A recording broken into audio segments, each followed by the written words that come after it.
Jakie warzywa siać, sadzić i uprawiać w kwietniu? Kwiecień jest już na tyle ciepłym miesiącem, że można pokusić się o wysianie większej grupy warzyw i to do gruntu. Jeśli nie lubisz robić rozsad w domu, to jest to dobry miesiąc na rozpoczęcie upraw w gruncie na rozsadniku. Potem można warzywa przesadzić w miejsce docelowe. Kwiecień to miesiąc dla warzyw lubiących chłód i krótkie dni. Tak jak i w marcu, w kwietniu również możemy wysiać warzywa strączkowe, ale wysiew kwietniowy daje mniejszy plon niż w marcu. Im wcześniej wysiejemy bób i groszek, tym lepiej. Pod koniec kwietnia wysianie tych warzyw da znikomy plon. Zapomnij o sianiu ich w maju. Coś tam urośnie, ale plon będzie żaden. W kwietniu możemy też wysiać cebulę, którą możemy też wysiać w lipcu i sierpniu na późniejszy zbiór. Pasternak i pietruszkę korzeniową można wysiewać w marcu i do końca kwietnia, a także pietruszkę naciową, wczesne i średniowczesne odmiany marchwi oraz rzodkiew, rzodkiewkę. Rzepa, rzodkiew i rzodkiewka lubi raczej marcową pogodę i to wtedy powinna być siana, ale w kwietniu też można ją wysiać. W maju jest już za ciepło, parcie ją, korzenie są małe i wybijają w kwiatostany. Szpinak to wyjątkowo chłodnolubna roślina, wytrzymuje do -6 stopni Celsjusza, więc warto go siać tak szybko jak się da, wyłącznie do połowy kwietnia, potem będzie już wybijać tylko w kwiatostan, bo będzie mu za ciepło. Ewentualnie można go wysiać też jesienią. Trybulę siejemy od kwietnia do maja, a potem jesienią w sierpniu. Rukolę wysiewamy od marca do połowy maja, potem jest już dla niej za ciepło i będzie wybijać w kwiatostany. Potem możemy ją jeszcze wysiać w sierpniu i zebrać.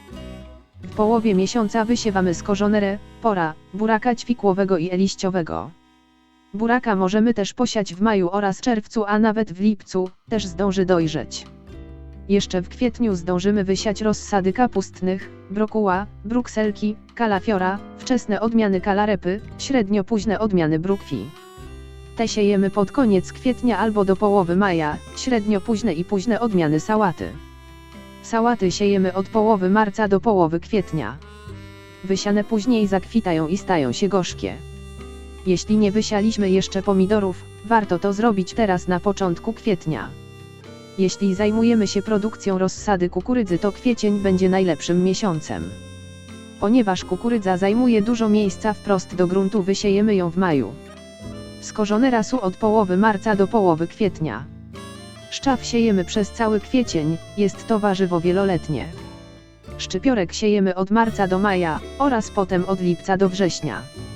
Jeśli pogoda już na to pozwala, wsadzamy ziemniaki do gruntu na plon. Rabarbar i chrzan także można jeszcze posadzić w kwietniu, jeśli nie zrobiliśmy tego w marcu. Od końca kwietnia do połowy maja wysiewamy kart. Komatsunę wysiewamy od marca do maja, jest podobna do szpinaku. Wysiewamy do rozsadnika też kwiaty wspomagające ochronę warzyw, nagietek, nasturcja, aksamitka. Zioła wieloletnie, które wysiewamy, to mięta, lubczyk i szałwia, one również odstraszają szkodniki od warzyw. Zioła jednoroczne, takie jak rumianek, kominek, czomber, majeranek czy kolendra siewna także siejemy w kwietniu. Koper ogrodowy można wysiać w marcu, ale jest wrażliwy na przymrozki. Wysiewamy go regularnie aż do połowy sierpnia, co 3 tygodnie, by mieć jego stały zapas.